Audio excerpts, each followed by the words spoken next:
লাগবে না হিসাব, আখেরে লাগবে না হিসাব। আল্লাহর কোরআনে তাই বলে যেইজন হিসাব করিয়া ভবে চলে রে, যেইজন হিসাব করিয়া ভবে চলে রে। আখেরে হিসাব লাগবে না বাবা। যার পাপ নাই তার কি কোনো বিচার আছে? যে হিসাব করে চলতে পারে, যার হিসাবের খাতা অটুট, যার হিসাবে কোনো কাটাকাটি নাই, ওই খাতা বিনা হিসাবে পার হয়ে যাবে, তার আর কোনো কায়দা নাই। তাই এই হিসাবটা কোন জায়গায় কোন কায়দায় করতে হবে এটা পরে শেখাবো। আগে গানটি শোনেন। আখেরে লাগবে না হিসাব, আখেরে লাগবে না হিসাব, কোরআনে তাই বলে রে যেইজন হিসাব করিয়া রে ভবে চলে রে, যেইজন হিসাব করিয়া ভবে চলে রে।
কাছে একদিন তার সাহাবারা গিয়ে বলছে, হাবিব আসলে এই যে যে ধর্ম প্রচার করার জন্য আপনি এই ধরাধামে আগমন করলেন,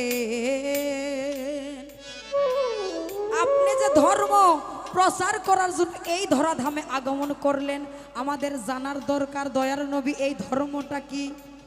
আমার দয়াল নবী বললেন, মান আরাফা নাফসাহু ফাকাদ আরাফা রাব্বাহু, যে নিজকে চিনল সে তার রবকে চিনল। নিজকে চিনতে পারলেই রব চিনা হয়ে যাবে। তো বাবা এই নিজ বস্তুটা কি জানার দরকার আছে না? আমার মধ্যে আমি কিন্তু এই দেহ, এই হাত, এই পা, এই কর্ণ, এই নাসিকা, আমার এই চোখ, এগুলো কিন্তু আমি না। আমি বলে একটি সত্তা আছে, যেটা চিনতে পারলে আমার ধর্ম হয়ে যাবে। যে ধর্ম প্রচার করার জন্য আমার দয়াল নবী এই জগতে এসেছে, আর ওইটা যদি আমরা চিনতে পারি, জানতে পারি, আমাদের আর কোনো কিছু করার দরকার নাই। তাই সাধক বললেন, তাহলে এই আমার মধ্যে আমি বস্তুটা কি? আমি আগেই বলে গিয়েছি, matter is moral subject of human body.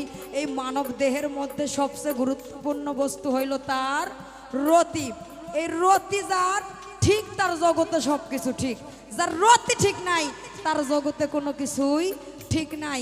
এই রতিকে কেউ বলেছে নোতফা, কেউ বলেছে নূর, কেউ বলেছে রতি, কেউ বলেছে বীর্য। একদম ক্লিয়ার কথা। এই বস্তুকে যে ধরতে পারে, চিনতে পারে, এই বস্তুর যে সংরক্ষণ করতে পারে, সেই কেবল আমার আলীর শক্তি অর্জন করতে পারে। যেই ভার আমার দয়াল নবী 18 জিলহজ, আমার দয়াল নবী কিন্তু বাবা একটি হজ করেছে জীবনে। এই হজটাই হইল বিদায় হজ, আর এটা হলো 18 জিলহজ। এটা গাদিরি খুম নামে একটি জায়গায়, এই জায়গায় যখন দাঁড়ানোর পরে সূরা মায়েদার 67 নাম্বার আয়াত আল্লাহ পাক নাজিল করলেন যে, হে নবী, তোমাকে যে দায়িত্ব দিয়ে পাঠানো হয়েছে, তুমি কিন্তু এই দায়িত্ব পালন করতে পারো নাই। তোমার দায়িত্ব তুমি আরেকজনকে পার করে দাও, খুব শীঘ্রই তোমাকে আমার কাছে নেওয়া হবে। ঠিক সেই মুহূর্তে হযরত আলীকে আমার দয়াল নবী দুই হস্ত তুলে সকলের মাঝে বললেন যে, তোমরা জেনে রাখো, আজকে থেকে আমি যার মাওলা ছিলাম, আজ থেকে আলী তার মাওলা। মান কুনতু মাওলাহু ফাওজা আলিউল মাওলা। এই আলীকে তার প্রতিনিধি হিসাবে এই জগতের মাঝে প্রচার করা হলো। তাই এই জগতে যত পীর, অলি, আউলিয়া, গাউস, কুতুব যারা আছে, সকলের মূল গোড়া হইল আমার হযরত আলী। এই আলীকে যে চিনেছে, আলীর যে পাওয়ার, আলীর যে শক্তিকে যে ধারণ করতে পেরেছে, সেই কেবল আল্লাহর অলি, অলিয়া উলিয়ার কাতারে চলে গেছে। তাদের কোনো হিসাব এই জগতে দিতে হয় না। কোরআনে বলেছে, আল আউলিয়া লা ইয়ামুতু, আল্লাহর ওলিদের কোনো ভয় নেই, আল্লাহর ওলিরা কখনো মরে না। তাই এই রকম হিসাব কায়দা যার আছে, তার এই জগতে কোনো হিসাব, তার কোনো হিসাব নিকাশ নাই। সে বিনা হিসাবেই চলে যাবে। শুধু সে যাবে না, তার যারা চেলা আছে, তারা যদি কর্ম জানে, তারা সবাই বিনা হিসাবে ওই জায়গায় যাবে। হ্যাঁ,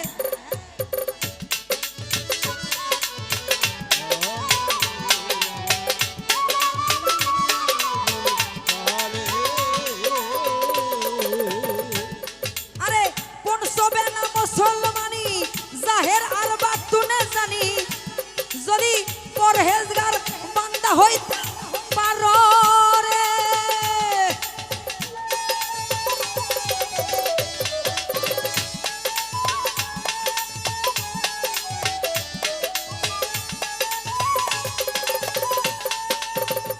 সেটাই পৌঁছবে না মুসলমানি, জাহের আর বাতুনে জানি। যদি পরহেজগার বান্দা হইতে পারো রে, কাইমি নামাজ কাইমি করো, দেল হুজুরি নামাজ পড়ো। আরে কাইমি নামাজ কাইমি রে করো, দেল হুজুরি নামাজ পড়ো।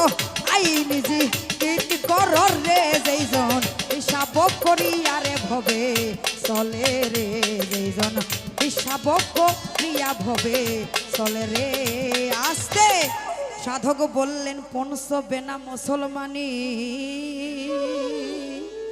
জাহের আর বাতুনে জানি। উনি যা বললেন তা হইল সব কিছুই জাহেরের ব্যাপার, এটা বাতুনে নেই। দুইটা রাস্তা, একটা হইল এলমে জাহের আর একটা হইল বাতুন। বাতুনে যাহা কিছু আছে এটা হলো মারফতের ভেদ। কেননা যেমন পঞ্চবেনা বললে আমরা নামাজ রোজা বুঝি না বাবা, তাহলে এই বাতুনের পঞ্চবেনাটা কি এটা জানা দরকার আছে না? সাধক বললেন পঞ্চবেনা মুসলমানি জাহের আর বাতুনে জানি,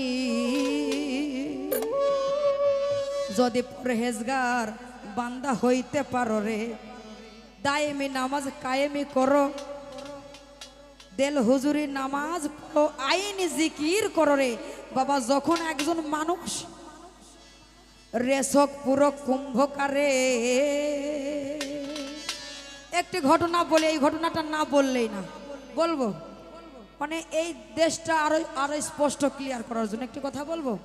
মনে পড়ে গেছে, মনে করেন এই জায়গায় আজকে গান না ওয়াজ হইতেছে, ওয়াজের প্যান্ডেল, এখানে একটা বক্তা এসেছে, বক্তা মনে করেন ছাই দিয়ে এসেছে, আসার পরে তো সেখানে অনেক অনেক শ্রোতা ওয়াজ শুনতে গিয়েছে, তো এরকম একটা চাচা, ওই চাচাও ঠিক ওই জায়গায় ওয়াজ শুনতে গিয়ে একদম স্টেজের সামনে বসেছে, যে আজকে হুজুর সাহেব যা বলবে আমি ভালোভাবে শুনবো, শুধু শুনবো না, শোনার পর ওইভাবে আমি গিয়ে এবাদত বন্দেগি করবো। চাচা খুব, এলাকার মধ্যে ওই চাচার মতো ভালো ওয়াজ শোনার কোনো প্লেয়ার নেই।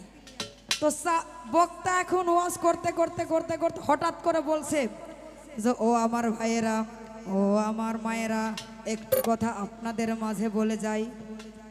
এখন জনগণ তো বলছে হুজুর কি কথা, বলছে হুজুর কি কথা, তাড়াতাড়ি বল। সমস্যা নেই, আজকে তোমাদের জন্য একটা মানে